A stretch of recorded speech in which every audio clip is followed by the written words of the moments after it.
है।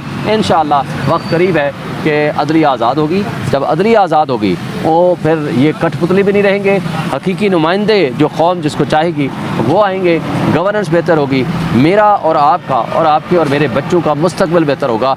क्योंकि इन कठपुतलियों ने जिस तरह अभी बिजली गैस को बढ़ाना है, जिस तरह इस मुल्क के ऊपर मुसल्लत हुए हैं, उसकी कोई मिसाल नहीं मिलती। बेरोज़गारी ने इतना बढ़ जाना है कि हमारे लिए सस्टेन करना मुश्किल हो जाएगा। सर, काजी साहब कहते हैं कि मेरे पास कोई इख्तियार नहीं कि मैं इस चीज़ की इंक्वायरी करूं, मतलब कि जजेस को इंसाफ दूं। मेरे पास, मैंने इसलिए हुकूमत के पास गया था कि आप जजेस को इंसाफ दें। देखें, वो हुकूमत ख़ुद ही उसमें मुजरिम है। आपने एक आज बात ये डिस्कस नहीं हुई, मैं बार बार सोच रहा था कि ये करेंगे।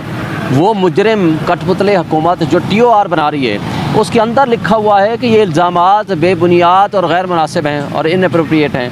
मुझे बताएं कि अगर ये इल्ज़ामात गलत हैं तो फिर इंक्वायरी किस बात की कर रहे हो?